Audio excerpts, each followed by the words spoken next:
As a man that had only played a couple Five Nights at Sonic's games, I had no idea what to expect with the Return to Sonic's, so I played it. And you know what? It's better than Maniac Mania. The Return to Sonic's is a pretty unique, faithful recreation of the original Five Nights at Sonic's.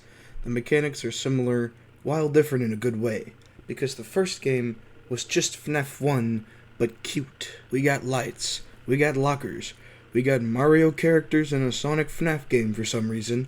Must be Five Nights at Sonic's. I have serious questions. Why the heck is Mario and Yoshi in this game at all?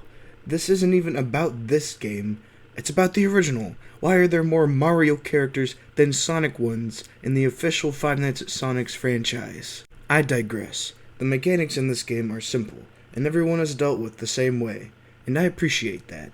Too many games these days have to have a separated mechanic for each character, and then you get a cluttered, unbalanced mess.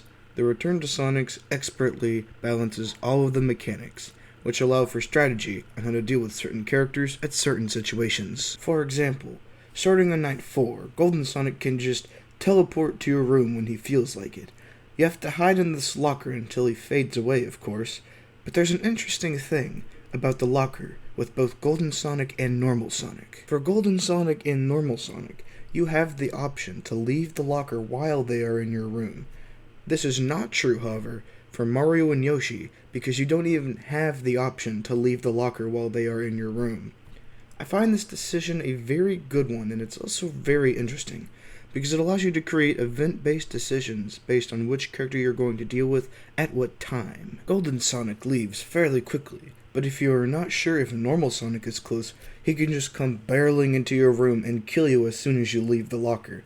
You can either check the cameras before going into the locker for Golden Sonic, or you can wait a little longer in the locker after dealing with Golden Sonic to see if Sonic comes in or not, or you can quickly go after Golden Sonic into the cameras to check if Sonic is close and then go back into the locker, but usually you don't have enough time for that. And on top of all that, the longer you stay in the locker, the more vulnerable you are to Shadow Sonic.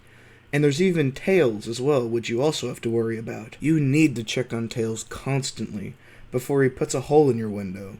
He can creep up on you while you are dealing with the other characters, and I feel like you need more time to deal with Tails than you are given, because the window of time is way too small while you are dealing with other characters.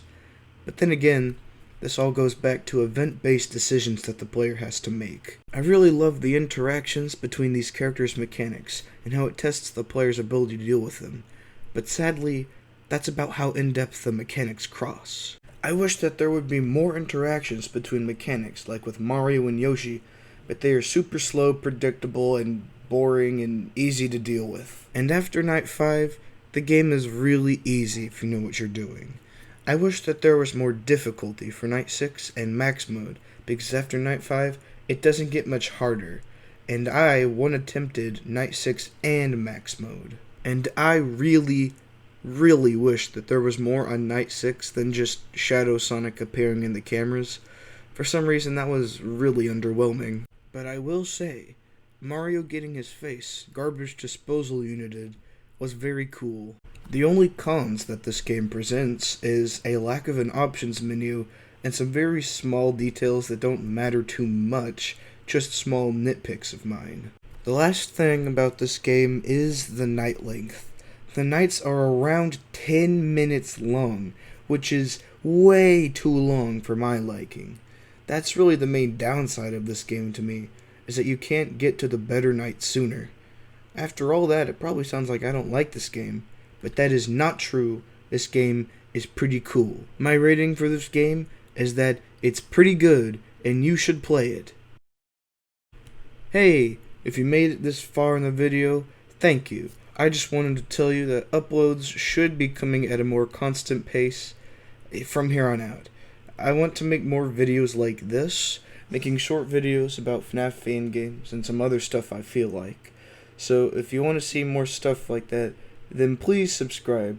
There might not be much more uploads until next year, because I'm working on Five Nights at Wario's Awards 2022. FNAF Awards 2022. Link is in the description. You should probably go and check it out. So yeah, see ya.